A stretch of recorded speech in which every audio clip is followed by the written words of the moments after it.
Thanks for staying with us and still on the late President Mwai Kibaki. NARC Kenya leader Martha Karua has eulogized the late president as a steadfast leader who was patient and principled. Karua, who served as a Minister for Justice under Kibaki's regime, says his achievements in office would serve as a good benchmarking examples for future generations. She spoke to NTV's James Smart, where she said the political intrigues in Kibaki's term tested the strength of character for those around the late president. I remember him as a leader who was committed to doing the best he could for Kenyans, a person who was professional in the way he conducted business and government, a great debater in Parliament, a great contributor, and the Hansard would bear me right.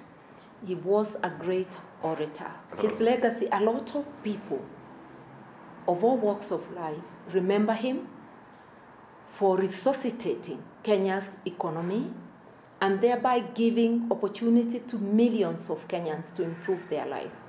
People quip that during Kibaki era, you didn't have to know anyone. People improved their lives, did their business from small people to big business without having to knock on anybody's door. Opportunities just spread out. People remember him for free primary education, giving access to all the children of Kenya to access education, and even having a program going to fetch the children who would otherwise be left out, starting programs to improve lives. It was during his presidency that the program to buy livestock whenever there is drought from pastoralists started.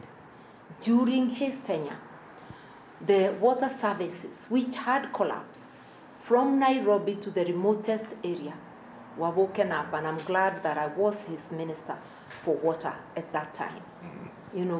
And also, bringing integrated management, water resources, devolving services, which led to emulation of the devolution in water services by the Ministry of Energy, creating several service delivery vehicles in energy and in the roads. He is a person who changed Kenya for the better, and people remember him with those good deeds. And I was in the opposition benches with him as my leader for 10 years, until 2002 when we went to government, and he appointed me Minister of Water, later Minister for Justice, until I resigned on principle in April 2009. And to that extent, my political career is very much tied to his, and I can say I'm one of those people who learned at his feet to always do your best. He was not a man of very many words. Maybe when he was with his age mates, he was. But he was easygoing, and he respected everyone. And I liked his style of management, because when he gave us responsibilities as ministers, he let us to apply our best and gave us the support. Although towards the end, I differed with government and I resigned, I still remember him up to today for giving me that opportunity to serve Kenyans, which is a privilege, and also giving others. And when I hear colleagues I've served with, and those who know operations of government, they say there hasn't been a president like Kibaki who lets his ministers fully apply themselves while backing them. During the coalition government, the sort of combination of the people in cabinet, that was the difference. His first government, he was very deliberate in who he put where. And that enabled the government to work in harmony.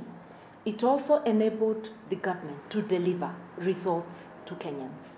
And you can see a marked difference between, in certain areas, between the first government, his first term and his second term.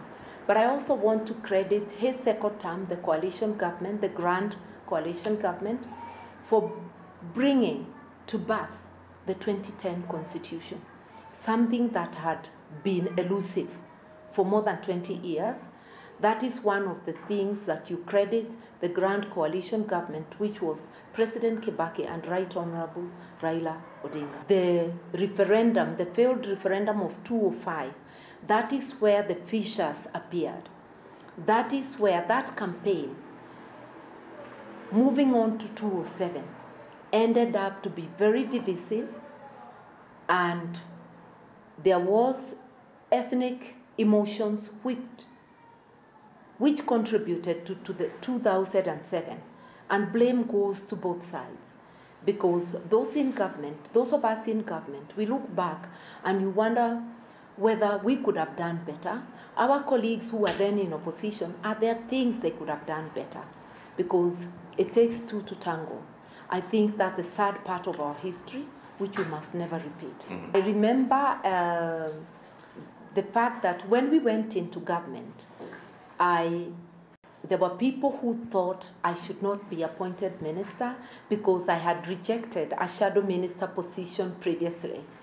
And he brushed them aside and still recognized my contribution and efforts.